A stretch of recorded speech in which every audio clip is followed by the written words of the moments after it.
Ladies and gentlemen, this is TVP World. I'm your host, Benjamin Lee, and all welcome aboard the Eastern Express. On this episode, we're focusing on Central Asia's presidential succession mechanisms, or as the region's strongmen would call it, the art of handing power down like it's a family recipe. We're talking about Turkmenistan, Uzbekistan, and Kazakhstan, states that have cultivated something called personalized super-presidential models of government. Now, if this term makes you picture an actual superhero in a cape and spandex, I promise you, the only thing superhuman about them is these presidents' ability to stay in office forever. Now, these countries aren't exactly known for gentle transitions of power, mind you. So, without further ado, let's take a look at the latest political news straight from Kazakhstan. There has been much speculation surrounding Kazakhstan's political system as of late. There has been talk about possible early elections and a supposed government reform which would entail a departure from Kazakhstan's traditional presidential system. There were opinions that the country would move to a more Western-styled parliamentary system which would also bring about snap elections. The country's president, however, has debunked these in an interview for the paper Anatili. I firmly believe that my concept of a strong president, influential parliament, accountable government remains the most appropriate model for Kazakhstan's political system. Tokayev says that parliamentary systems have not been successful in post-Soviet countries. He has also admitted that while the current system sounds good on paper, it requires much work to be fully realized. The incumbent president is only Kazakhstan's second. After the fall of the Soviet Union, the country was led by Nursultan Nazarbayev from 1991 to 2019 when he resigned in the wake of a series of protests. Nazarbayev's reputation and longevity as a leader is one of the reasons why Kazakhstan adheres to the presidential system. President Tokayev has been attempting to walk a fine line between traditional allies like Russia and new ones in the West. Under his leadership, Kazakhstan has maintained strong ties with Moscow and Beijing, but has also been making overtures to European nations in a bid to expand the country's trade and diplomatic options. And now, let's take a look at the issue in greater detail. Now let's start with Turkmenistan, a place best known for its majestic horses, vast gas reserves, and having a leader once dubbed father of all Turkmens. When the first president, Saparmurat Niyazov, also known as Turkmenbashi, passed away in 2006, you'd think his constitutionally designated replacement would seamlessly take over. But then someone went, wait, we have a better plan. Let's arrest the parliamentary speaker who's meant to step in and throw the vice premier into the top job. And that's how Gurbanguly Berdimuhamedov, the late president's favorite dentist, rose to power, which might as well be decided by landing on his name on a dartboard. You might think, surely Turkmenistan eventually transitioned to a normal, straightforward constitutional process, right? Well, not quite. After a few years and multiple constitutional revisions, Gurbanguly, now styling himself with the flashy nickname Arkadog, meaning protector, stepped down in 2022. And who emerged victorious in that impeccably transparent election? Well, none other than his own son, Sardar. If you're expecting a fresh wave of democracy to sweep across the Karakum Desert, think again. This father and son handoff is straight out of the Game of Thrones. And next up, we have Uzbekistan, which was ruled by Islam Karimov from the early 90s until his death in 2016. During his time, he extended his stay through referendums, constitutional reforms, and just about every legal limbo trick in a book. Sure, the constitution said the president could only serve 2 terms, but somehow each constitutional revision magically reset the term counter. When Karimov passed away, the leadership baton should have gone to the chairman of the Senate. Instead, that individual politely went, no, I insist you take it, to then Prime Minister Shavkat Mirziyoyev. One friendly parliamentary vote later, he found himself acting president. And soon after, actual president, winning an election with nearly 89% of the vote. And I'm sure those remaining 11% must have been a rounding error, right? Now, how about Kazakhstan, the big brother of Central Asia? Nursultan Nazarbayev was basically the father of independent Kazakhstan, ruling from the final Soviet days until his abrupt resignation in 2019. He left office at the age of 79, but not before hammering through constitutional changes that give him a permanent status as the leader of the nation. Think of that as a lifetime VIP pass, allowing him to keep controlling the country's political game. He handpicked successor, Kassym-Jomart Tokayev step in as the new boss, but for the first year or so. Nazarbayev was still running the show from the sidelines. That is until mass protests rocked Kazakhstan in early 2022. Since then, the older statesman has taken a strategic backseat, though few people really know the details behind this quiet retirement. All in all, these presidential successions prove one thing, that these regimes are scarily good at reinventing themselves. Whether father to son in Turkmenistan or voluntary surprise resignation in Kazakhstan, the main takeaway is this. If you're not in the ruling circle, your best bet is to keep your head down and maybe, just maybe, you'll get a piece of the pie. And now, here to shed more light on the issue is Bruce Panier, board member of the Caspian Policy Center. Hello, sir, and welcome to Eastern Express. Thank you. Pleasure to be here. So today we're once again taking a look at the situation in Central Asia as it starts to gain more relevance, be it geopolitically or just because of its natural resource. I think it's high time we start to take a look at its political structure. But I'm going to be honest, it's really hard to kind of unpack all of this. And this is where you come in. We're trying to figure out how the presidential succession mechanism even works, because for the time being, it just looked like a very convoluted way to hand power down to their family. Is that a fair assessment? You know, I mean, the presidential succession is really a work that's still in progress, and it depends on which country you're talking about. You know, yes, in Turkmenistan and likely in Tajikistan, it does appear to be a dynastic succession where they're going to hand down. In Turkmenistan, they already did, father to son. Tajikistan looks to be going that way also. Owing to the great patriarchal society in Central Asia, it's been much more tricky for someone, the first Uzbek president, for example, or the current Uzbek president, to hand over power because they have only daughters. And there's been a big question about whether society would accept having a woman president. The Kazakh president, on the other hand, has one son who doesn't seem to be very interested in politics at all. Now, Kazakhstan, of course, has already had a succession, which was a managed transition of power that in the end didn't work.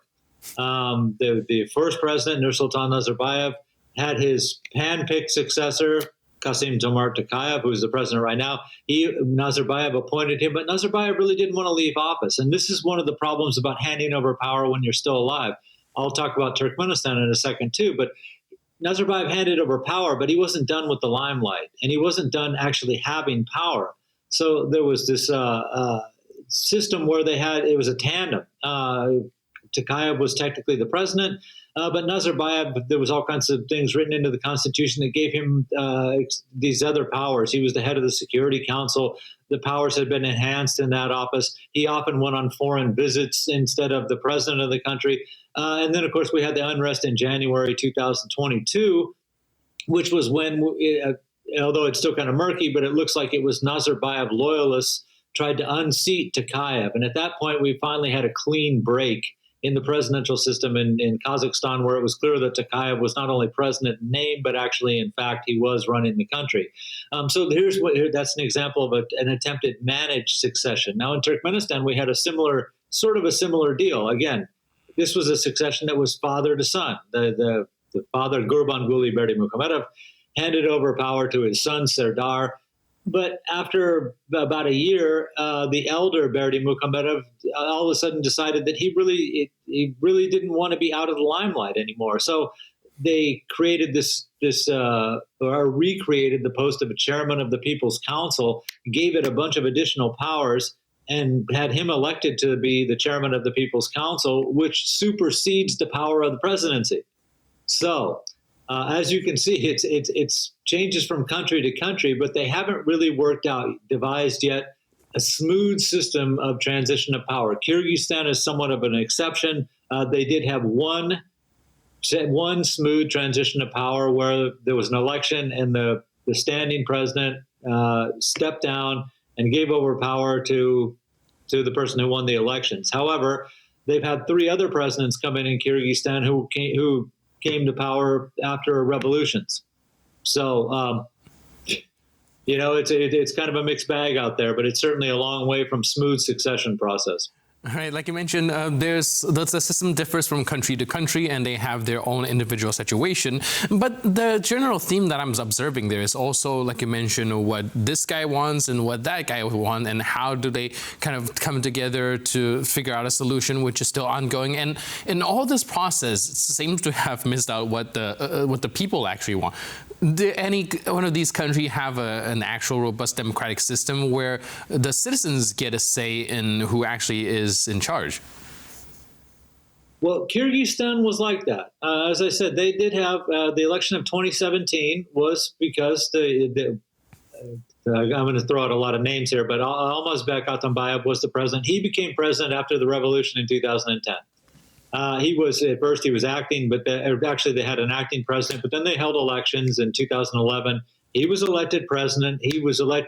They changed the constitution so a president could serve one 6-year term. At the end of his 6-year term, he stepped down after the elections and handed it over to Soronbay Jayinbekov, although this was Atambayev's handpicked successor. So when Jayinbekov started to act and govern the country in a way that Atambayev didn't approve of, they got into a feud with each other. And eventually Atambayev had charges against him that were really his own successor. His handpicked successor was the one that came up with the charges against him. But at least they had an election where everyone got a chance to have their say. And this is the guy they elected. There was some controversy over whether the election was entirely free or fair, but the people did turn out. They did get to vote. According to the polls, this guy had won the election, actually with a very narrow margin, but he won. And so he took over presidency. However, in the other 4 countries, it's not like that. I mean, for the most part, certainly a presidential election absolutely is more of an exercise. Everyone knows who's going to win. The big problem is to get people to turn out. And in fact, in some countries, they've even suggested criminalizing people who don't turn out to vote. So that'll give you an idea of where we are here with this, that they want to make the numbers look good. But in fact, there's no mystery. There's no competition in most of the elections in Central Asia, certainly as far as president, not at all. Right, and like I mentioned on the top of the program, Central Asia has been getting a little bit more spotlight recently due to geopolitical situation and perhaps their natural resources. Do you think further engagement now that these countries are a little less isolated than before might change their political system in some shape, way, or form, or even being forced to do so out of the changing dynamics geopolitically? Well, this is a great question. Now, I would like to think they would. Now, we have to look at who their partners are. They have become much more important geopolitically, both because of trade corridors. The Middle Corridor, for example, linking China to Europe, goes right through Central Asia. There's also corridors that go to the south, toward the Gulf countries, Arab states, and possibly even India. Now, if it was a situation where we had right after 9/11. Where it was a bunch of Western democracies that were dealing with Central Asia and needed logistic support, whether that was military bases, air bases, or something they could use for the operation in Afghanistan, then there was a lot more pressure on the Central Asian governments to act more democratic. But the current geopolitical situation is such that the new trade partners for Central Asia are the ones that are coming up and have a much stronger presence now are really the Arab states and Turkey. They're not going to pressure the Central Asian governments to make democratic reforms. And in the case of the Arab states, actually dynastic succession is exactly what they're all about. So they're probably telling the people in Turkmenistan and Tajikistan that they're doing exactly the right thing by appointing their sons to be the president.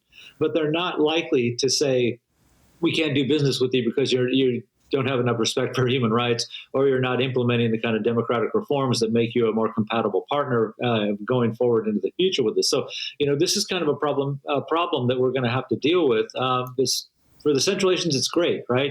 They got more attention than they've had probably since they became independent in 1991. But they have so many different partners that they can pick and choose who they want to listen to for advice. If a country in Europe, for example, or the United States said we don't appreciate the fact that you're regressing in terms of democratic reforms, then they can go to their partners in Russia, China, the Arab states, Turkey even, And they will tell them that what they're doing in Central Asia, how they're governing their countries in Central Asia, is exactly the way they should govern their countries in Central Asia, and they shouldn't have to listen to the Western criticism. So it's a very complicated situation. I do not see, in the current situation, how any of these governments are likely to become more democratic in the near future. Right, so perhaps the balls are still in their courts right now. And, well, according to your analysis, do you kind of agree with President Tokayev that the post-Soviet states are not geared for a parliamentary system of power? Will they ever be? You know, this is an interesting statement because they never have really had, maybe with the exception of Kyrgyzstan, but they never really have had a country that did have a strong parliament. Kazakhstan actually did in the very first few years after independence. But the first president dissolved the parliament when they became combative, when they resisted his reform and actually had the power to resist his reform ideas and debated in parliament and reject some of these ideas.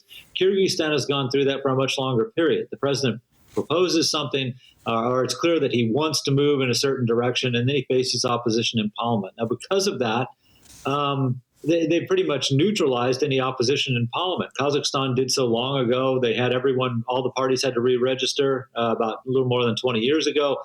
Clearly, the ones that they didn't want, that were genuine opposition parties, failed the re-registration process and were gone.